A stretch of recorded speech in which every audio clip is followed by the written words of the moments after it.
like to talk to you guys about the time I bought a crocodile. Seriously, I actually bought a crocodile. My takeaway from this experience was that exotic pets can be scary with a capital S, but they can also be awesome with a capital A. So first I want to tell you about how I managed to find myself in a situation where I bought a crocodile. And then I want to talk to you about transporting it home, and then I'd like to talk to you about ultimately what it was like to own one. So you may be asking yourself, Meta, how does one find themselves in a situation where they're buying a crocodile? And it wasn't as intentional as you'd think. It's a good question though, I'd like to answer it. I didn't wake up that morning thinking, you know what, I feel like buying a crocodile today. Actually, what I decided to do was I wanted to go to the mall, just to blow a little time, right? And you've been to the mall. There's not a lot going on. Lots of stores are closing. It's a ghost town. I was the only person there, right? One of the stores that happened to be closing was a pet shop. And I walked up to the glass and I saw the last remaining pet that was still there.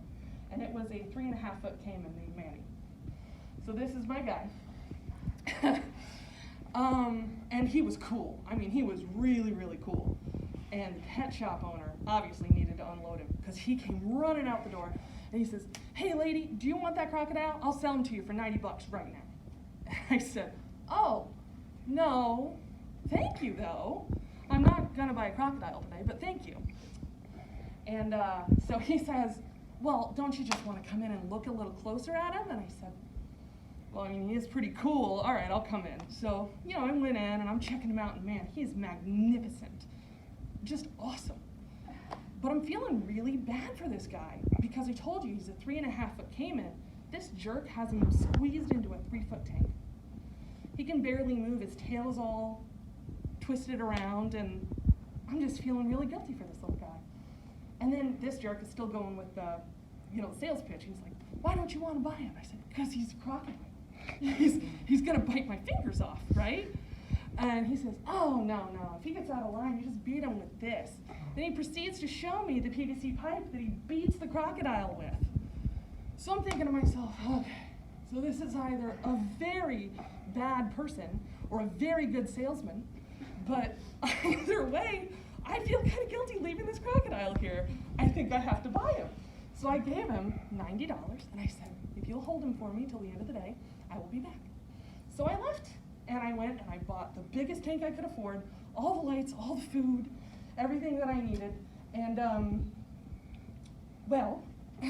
I get my strongest friend and we go back to the mall to pick up my crocodile. And you might wonder, how do you transport a newly purchased crocodilian? And I'll tell you, it's really sketchy. It's really, really sketchy. He gave them to me in a Tupperware, like one of the big ones that you'd store dog food in, and just taped it up with a whole bunch of duct tape. So super casual, me and my friend are just walking through the mall parking lot, carrying a crocodile, and that's when it happens. Thoop, right out the end of the Tupperware, Manny escaped into the parking lot of the mall. The crocodile escaped into the parking lot of the mall.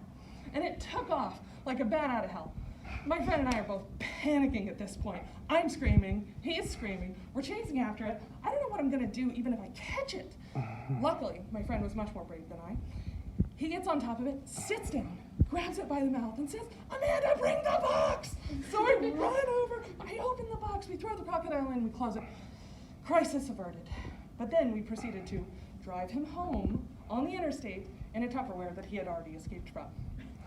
So that was the most terrifying car ride of my life, but I survived it. And once we got him home and into his tank, I gotta say, it was pretty awesome. It was like having a dinosaur in my living room. He ate baby chickens and baby quails and baby ducks and like the whole animal, like beak, feet, feathers, they were dead, but just in one bite. And he loved showers, so I loved giving him showers. He was just incredible. I really enjoyed the experience.